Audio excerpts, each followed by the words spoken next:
"We're not family," my aunt declared. So I proved who really held the power. Before I tell you my whole story, let me know in the comments what part of the world you're listening to me from. My name is Rebecca Chen.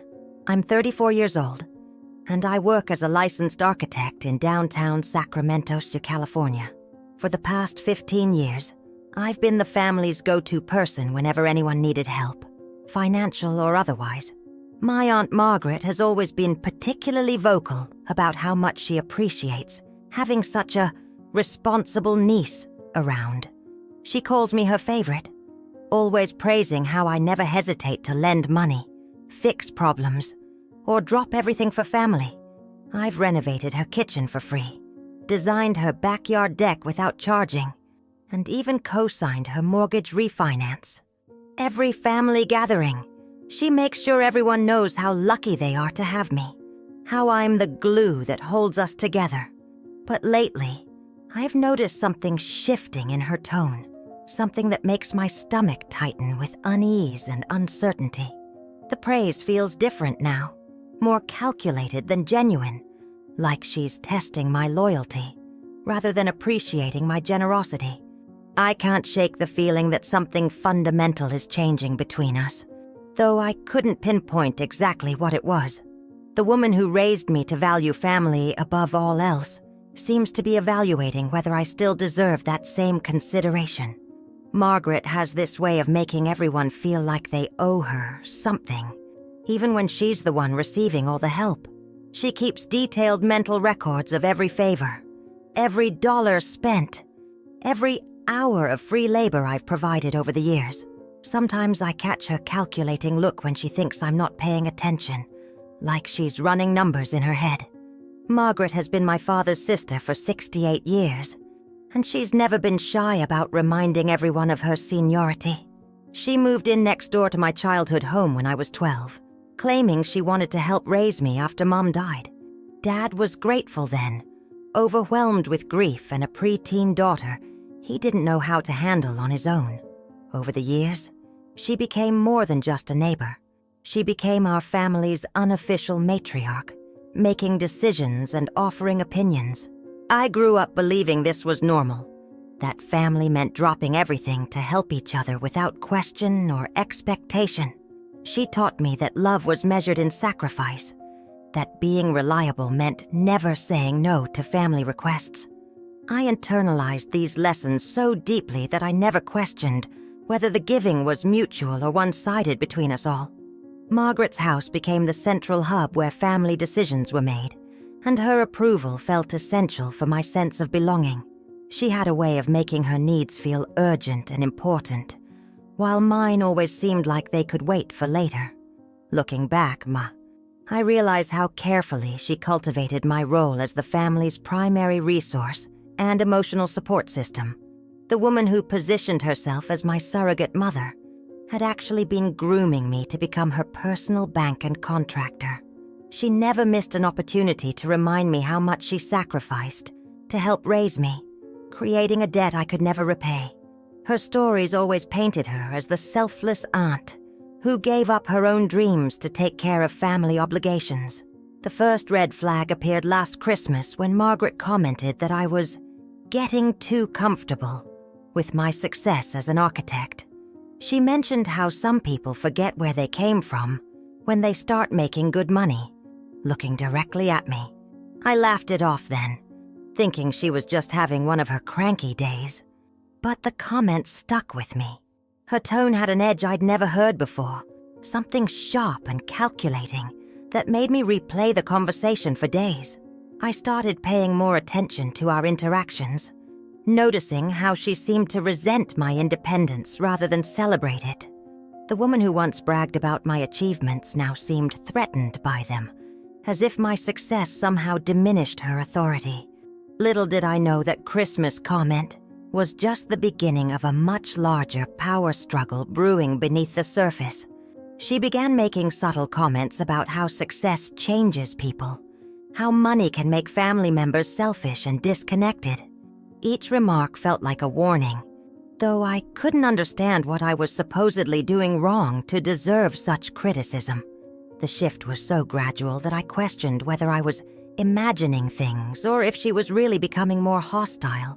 What I didn't realize then was that Margaret saw my growing independence as a threat to her carefully constructed control system. She had spent 2 decades positioning herself as indispensable to me, and now I was becoming successful enough to not need her. The power dynamic she had worked so hard to establish was starting to slip away from her controlling grasp. Looking back, I can see the pattern so clearly now. How I became the family's unofficial bank and problem solver without realizing it. Margaret's requests started small when I graduated college. Help with groceries here, a small loan there. Nothing that seemed unreasonable. But over the years, those requests grew bigger and more frequent, until I was essentially funding her lifestyle upgrades. I paid for her car repairs, her medical bills, her home improvements, always with the promise that she'd pay me back someday. The payback never came, but the gratitude was so effusive that I convinced myself the money didn't matter, that family was worth more. I designed and supervised the renovation of her entire first floor, working nights and weekends for free because she said she couldn't afford a contractor. Every time I helped, she'd tell the whole family how generous I was, how lucky she was to have such a successful niece.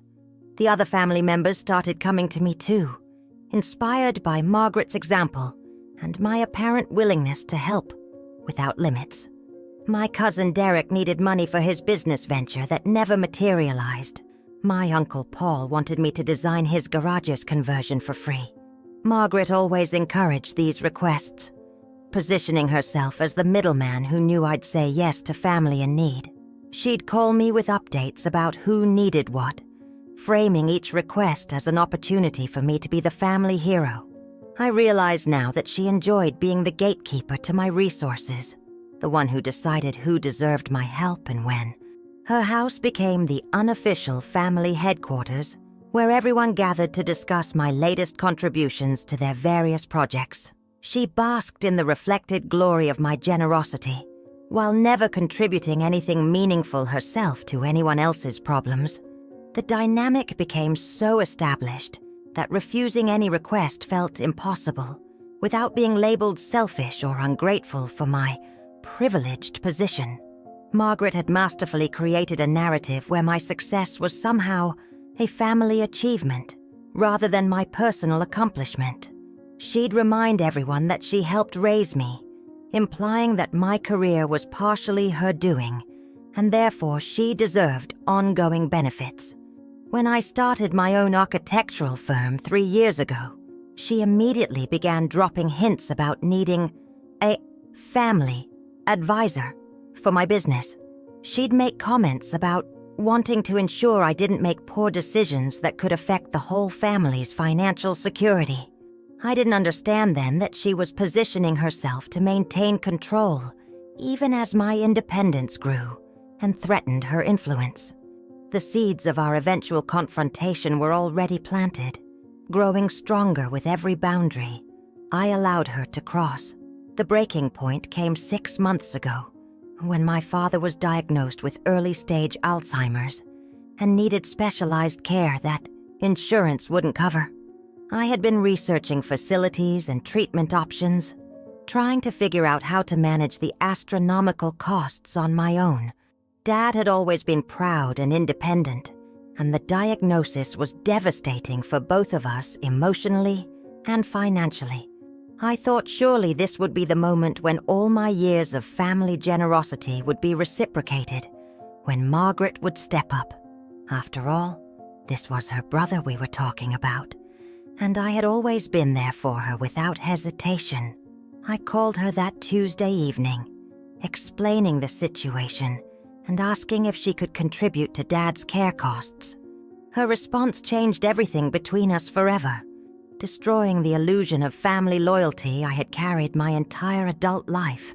"Rebecca, I need to be honest with you," she said, her voice cold and calculated in a way I'd never heard before. "We're not really family, not in the way that matters for something this expensive and long-term like your father's care. The words hit me like a physical blow, leaving me speechless and struggling to process what I was hearing from this woman. She continued, explaining that since I wasn't her biological child, she didn't feel obligated to help with Dad's medical expenses. She reminded me that she had her own retirement to think about, her own future security to protect from such burdens. You're an architect now. You make good money. This is really your responsibility as his actual daughter, she said matter-of-factly. I've done my part raising you, and now it's time for you to handle your own family's problems independently. In that moment, sitting in my home office surrounded by architectural plans and family photos, everything became crystal clear to me. All those years of helping, giving, sacrificing, believing we were a close-knit family, it had been completely one-sided manipulation. Margaret had been using our family bond as a tool to extract resources from me, while never intending to reciprocate when I needed support. The woman who had spent decades positioning herself as the family matriarch was now essentially disowning me to avoid financial responsibility. I hung up the phone and sat in the silence of my betrayal, feeling something fundamental shift inside me forever. The hurt was overwhelming at first, but it quickly transformed into something much more powerful: clarity, determination, and strategic thinking. I realized that if Margaret wanted to play power games and redefine family loyalty, I was about to show her who really held the cards. What Margaret didn't know was that, over the past 5 years, I had quietly become the legal owner of several family properties. When Dad started showing early signs of memory issues, we had transferred his real estate holdings into my name for protection. This included the duplex where Margaret had been living rent-free for the past decade, paying only utilities while I maintained the property. She had always assumed Dad owned everything, and that her housing situation was secure, regardless of what happened to him. I had never corrected this assumption because I believed we were family, and her security mattered to me as much as my own. But now that she had made it clear we weren't really family, when financial obligations were involved, I decided it was time to clarify. I spent the next week consulting with my attorney and an accountant, preparing all the necessary legal documents for what came next. The following Monday, I drove to Margaret's house, my house, technically, and knocked on her door with an official 30-day notice. Her face went pale when she saw the legal letterhead, and even paler when she read that her free housing arrangement was ending. "You can't do this to me," she sputtered, her voice shaking as the power dynamic shifted before her eyes like sand. I'm family. I helped raise you. Your father would never approve of this kind of treatment after everything I've done." I looked at her calmly and repeated her exact words from our phone conversation. "We're not really family. Remember, Margaret, not in the way that matters for expensive, long-term commitments, like free housing for a decade." The irony wasn't lost on either of us, and I watched her face crumble as she realized the trap she had set for herself. You said it yourself. It's time for people to handle their own problems independently and think about their own financial security. Within hours, my phone was ringing constantly with calls from other family members who had heard about Margaret's eviction notice from her. Suddenly, the same relatives who had been happy to accept my free architectural services and financial help were calling me heartless. Derek accused me of being vindictive. Uncle Paul said I was destroying the family over money, and several cousins chimed in with similar criticisms. But when I asked each of them directly if they would be willing to contribute to Dad's care costs, the line went quiet. When I mentioned that Margaret had specifically said we weren't family, when I asked for help with Dad's medical expenses, their tune changed. One by one, they admitted they couldn't afford to help with Dad's care, but also couldn't afford to take in Margaret themselves. The beautiful thing about truth is that it doesn't require anyone's permission or approval to exist and speak for itself. Margaret ended up moving into a small apartment across town, finally paying her own rent and utilities for the first time in years. The rental income from the duplex now goes directly toward Dad's care facility, creating a sustainable funding source for his treatment. She tried reaching out several times through other family members, attempting to negotiate some kind of compromise or reconciliation on her terms.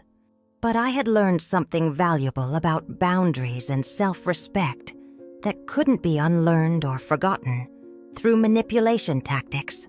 The woman who once controlled family dynamics through guilt and obligation now had no leverage over me or anyone else. Her attempts to rally the family against me failed when they realized I was still helping Dad while she was not contributing anything. The power structure she had spent years building crumbled when it was tested against actual need versus perceived entitlement. I heard through my cousin Derek that Margaret struggled with her new reality, having to budget for basic expenses for the first time. She had to take a part-time job at a local gift shop to make ends meet, something she'd avoided for decades. The irony wasn't lost on anyone that the woman who criticized my success now had to work to support herself. Margaret even tried sending me a birthday card with a long letter, apologizing and asking if we could start fresh. The letter was full of the same manipulative language she'd always used, trying to rewrite history and minimize her betrayal. I kept the card as a reminder of how far I'd come, but I never responded to her attempts at reconciliation. Her new apartment was small and cramped, a stark contrast to the spacious duplex she'd enjoyed for free all those years. Sometimes I wondered if she finally understood the value of what she'd lost, but I knew it was too late for genuine change. My relationship with the rest of the family eventually stabilized once they understood that my boundaries weren't about being vindictive or mean-spirited. I continued helping family members who genuinely needed support and who treated me with mutual respect rather than entitled expectation. The difference now is that I help because I choose to, not because I'm manipulated into believing I have no choice. Dad is receiving excellent care in a facility that specializes in Alzheimer's patients, and I visit him regularly without the stress. I've learned that real family supports each other in both good times and crisis, not just when it's convenient or profitable. My architectural practice has grown tremendously since I stopped funding everyone else's projects for free, allowing me to create a scholarship fund. The scholarship helps young women from low-income families pursue architecture degrees, creating a legacy that matters more than temporary family approval. Dad has good days and bad days, but on his good days, he tells me how proud he is of the woman I have become. The care facility staff knows our story, and they often comment on how much love and respect exists between us. I've also started dating again, something I had neglected while managing everyone else's problems and crises in the family. My social circle has expanded to include people who appreciate me for who I am, not what I can provide financially. I've taken up painting again, a hobby I'd abandoned years ago when every free moment was consumed by family obligations. The boundaries I've established have given me space to rediscover parts of myself that had been buried under years of caretaking. I even took a solo vacation to Italy last month, something the old me would never have considered while people needed me. The most important lesson from this experience is that you teach people how to treat you through what you accept and what you reject. Margaret taught me that love isn't measured by how much you sacrifice, but by how much respect and reciprocity exists between people. When someone shows you who they really are through their actions during your time of need, believe them completely and adjust accordingly. True family doesn't disappear when things get difficult or expensive. They show up even when it's inconvenient or costs them something. I sleep better now, knowing that my generosity comes from strength rather than manipulation, and that my boundaries protect both my resources and my peace. The power was always mine. I just needed someone to challenge me badly enough to remember how to use it, wisely and effectively. Sometimes the greatest gift someone can give you is showing you exactly who they are when you need them most. Margaret's betrayal freed me from a lifetime of one-sided giving, disguised as family obligation and misplaced loyalty. Now I understand that real love doesn't require you to set yourself on fire to keep others warm and comfortable. The family I've built around mutual respect and genuine care is smaller, but infinitely more valuable than the one built on guilt. I've learned to trust my instincts when something feels off in relationships, rather than dismissing my concerns as selfishness. My story isn't unique, but my response to it was, and that made all the difference in reclaiming my power. If you're reading this and recognizing patterns in your own family dynamics, know that you deserve better than conditional love. The people who truly love you will never make you choose between your well-being and their approval or continued affection. Setting boundaries isn't cruel. It's necessary for your mental health and self-respect in any relationship that matters to you.